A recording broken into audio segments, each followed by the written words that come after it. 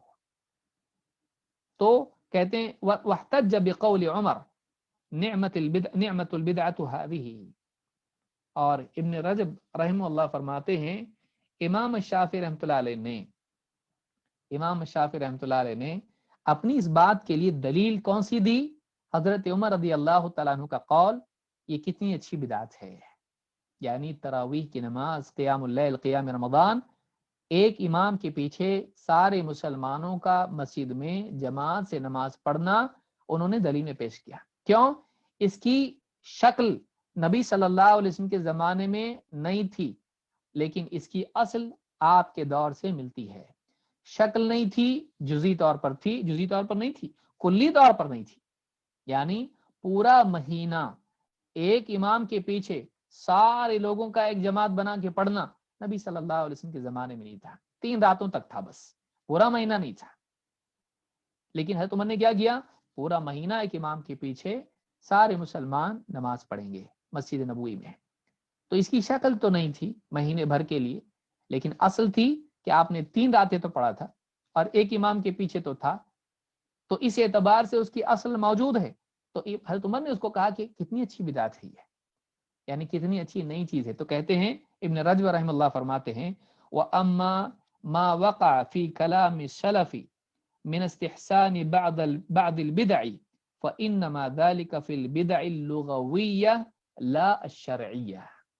کہتے ہیں دیکھو بعض سلف کے جو الفاظ آئے ہیں کہ انہوں نے بعض نئی چیزوں کو جو اچھا قرار دیا، تو اس سے مراد ڈکشنری کے حساب سے، دیکھنے کے اعتبار سے نئی چیز تھی، شرعی اعتبار سے بدعت نہیں تھی کہ بدعت اچھی بھی ہوتی ہے۔ کیسے وہ ہمت کریں گے؟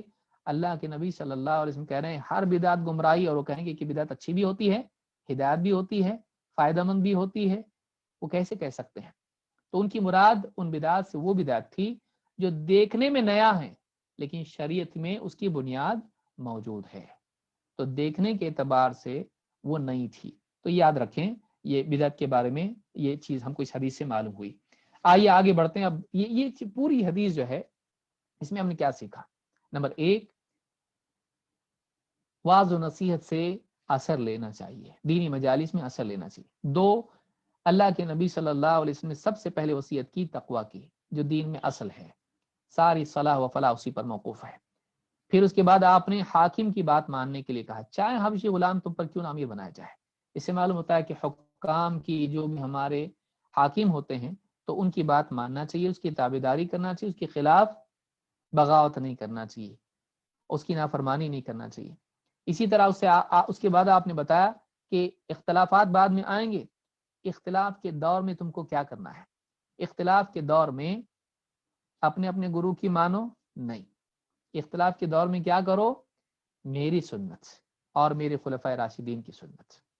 معلوم ہے کہ امت کے اختلاف کے دور میں سب کے لیے ضروری ہے کہ رجوع کریں سنت کی طرف، مصدر کے اعتبار سے، اور سلف کی طرف، خصوصاً خلفاء راشدین صحابہ کی طرف، اس کے فہم کے اعتبار سے، اس کی تطبیق کے اعتبار سے، اس کی انڈرسٹینڈنگ کے اعتبار سے۔ تو سنت نبی صلی اللہ علیہ وسلم کی اور خلفاء کی اور منہج صحابہ کا اگر اس کو اختیار کرتے ہیں تو اس اختلاف کے دور میں ہم ہدایت پر ہوں گے۔ تو دور اختلاف میں سنت اور سلف کی طرف رجوع کرنا اس حدیث سے ہم کو ملتا ہے، اس حدیث سے ہم کو ملتا ہے، اور اس میں دین و دنیا، عبادت و سیاست دونوں اعتبار سے ہم کو رہنمائی دی گئی، حکومت بھی اور دین کے تمام عبادتی و عقیدہ اور سارے اخلاق کے شعبے، سارے ان میں بھی ہم کو کیا اصول اپنانا چاہیے، اس حدیث سے ہم کو ملتا ہے۔ چونکہ ہمارے پاس وقت باقی ہے اس لیے میں اگلی حدیث بھی شروع کر رہا ہوں۔ میری نیت تو یہ تھی کہ آج کی درس میں یہ حدیث بھی مکمل ہو جائے، لیکن یہ حدیث پچھلی حدیث سے بھی بڑی ہے اور اس کو ہم سمجھیں گے، بقیہ انشاءاللہ اگلے درس میں ہم اس کو مکمل کریں گے۔ یہ حدیث نمبر 29 ہے، اور اس حدیث میں خصوصی طور پر دین کے دیگر احکام کے ساتھ ساتھ ایک بہت بنیادی تعلیم ہے جو زبان کی حفاظت، جس کو حدیث میں آخر میں کہا گیا یہ ساری چیزوں کی جڑ اور ساری چیزوں کو سمیٹنے والی چیز بتاتا ہوں، زبان کی حفاظت۔ تو معلوم ہے کہ بہت اہم چیز ہے جو سارے اعمال کا اور دین کا مدار اس پر ہے، انسان کی صلاح اس کی سدھار کا مدار اس پر ہے، وہ کیا ہے؟ زبان کی حفاظت۔ آئیے دیکھتے ہیں حدیث کیا ہے۔ عن معاذ بن جبل رضی، حدیث نمبر 29 ہے۔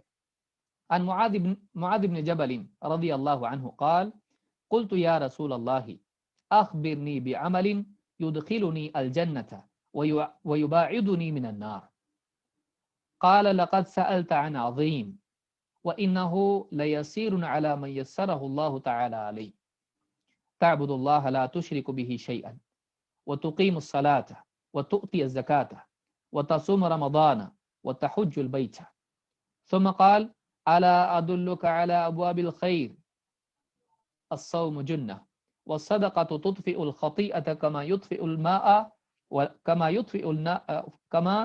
يطفئ الماء النار وصلاة الرجل من جوف الليل ثم تلا تتجافى جنوبهم عن المضاجع حتى بلغ يعلمون